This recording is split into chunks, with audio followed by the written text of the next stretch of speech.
সামনে নির্বাচন ঘনিয়ে আসছে। ইতিমধ্যে বিভিন্ন রাজনৈতিক দলগুলো কোমর বেঁধে নেমে পড়ছে বঙ্গে। পাহাড় থেকে সমতল, সমতল থেকে বনাঞ্চল, বিভিন্ন এলাকায় প্রার্থীরা মানুষের বাড়ি বাড়ি দাঁড়ে যাচ্ছেন নির্বাচনী প্রচার করতে। কোনো প্রার্থীকে দেখা যাচ্ছে মানুষের জমিতে গিয়ে, কৃষকের জমিতে গিয়ে আলু তুলে দিচ্ছেন। কোনো প্রার্থীকে দেখা যাচ্ছে তারা বিভিন্ন রকম কাজ করছেন চাষিদের সাথে গিয়ে। এক কথায় বলতে পারি আমরা যে আজ সবাই সমান, কেউ নয় রাজা প্রজা। কে আবার তপ্ত তেলে ভাজছেন স্বাদের বেগুনি ভাজা। আমরা এই মুহূর্তে রয়েছি সদর বিধানসভা কেন্দ্রের বিজেপি প্রার্থী অনন্তদেব অধিকারী। এই মুহূর্তে তিনি পৌঁছেছেন সদর ব্লকের রায়পাড়া এলাকায়। এখান থেকে উনি পৌঁছে যাবেন আজকে তিস্তা নদীর চরে। সেখানে একটি বুথ রয়েছে, বাহিরচর এলাকা। সেই বুথে উনি পৌঁছে যাবেন এবং সেখানে গিয়ে নির্বাচনী প্রচার করবেন। আমরা নিশ্চয়ই তার মুখ থেকে শুনবো যে উনি নির্বাচিত হয়ে এলে বাহিরচর এলাকার মানুষের জন্য কি কাজ করবেন বা আগামী দিনে তাদের পাশে কিভাবে থাকবেন। আমরা এই প্রার্থীর মুখ থেকে বিস্তারিত শুনে নেব এবং দেখাবো প্রার্থী এই মুহূর্তে কিভাবে সেই তিস্তা নদী পেরিয়ে যাচ্ছেন।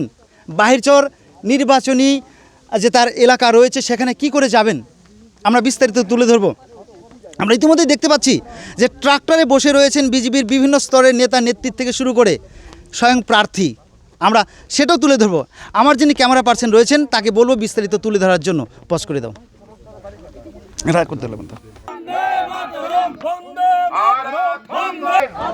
বলছি নির্বাচনী প্রচারে বাহিরচরে তিস্তা নদী এলাকাতে যাচ্ছেন, এই যে ট্রাক্টরে চড়ে প্রচারে বেরোচ্ছেন, নির্বাচিত হলে তিস্তা চরের মানুষদের জন্য কি কাজ করবেন? দেখুন, বিগত সরকার এই বাহিরচরের লোকদের জন্য কিছু করে নাই। আজ পর্যন্ত তারা যেভাবে কষ্ট করে জলপাইগুড়ি সদর মানে মহকুমা হসপিটাল বলুন, মহকুমা শাসকের কারণ বলুন, বিডিও অফিস বলুন, যে কষ্ট করে তারা যায়, তাদের একটু সহানুভূতিশীল হলে তারা অনেক কিছু সুবিধা করতে পারত।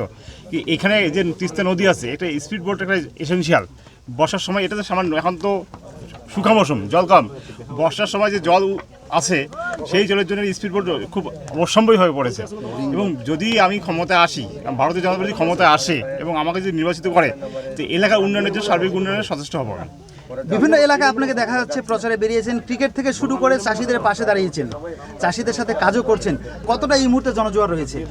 দুহাত তুলে মানে আশীর্বাদ করেছে এবং জয় নিশ্চিত। আগামী 4 মে দেখবেন ভারতীয় জনতা পার্টির পদ্মফুল ফুটেছে এবং পশ্চিমবঙ্গে জনগণের সরকার প্রতিষ্ঠা হবে, ভারতীয় জনতা পার্টির সরকার প্রতিষ্ঠা হবে, তাদের সার্বিক উন্নয়ন হবে, দেশের হবে এবং পশ্চিমবঙ্গের উন্নয়ন হবে। আপনার যে বিরোধী পক্ষ রয়েছে কালকে নমিনেশন জমা দিল বিশাল একটা জনজোয়ার নিয়ে, কতটা চ্যালেঞ্জের সম্মুখীন হচ্ছেন এই মুহূর্তে? কে জমা দিল কে জমা দিল না সেটা কিছু যায় আসে না। আমি জিতছি, এটা অবশ্যম্ভাবী।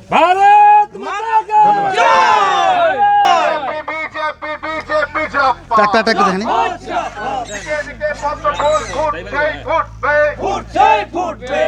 দিকে গরিব পতাকা উঠছেই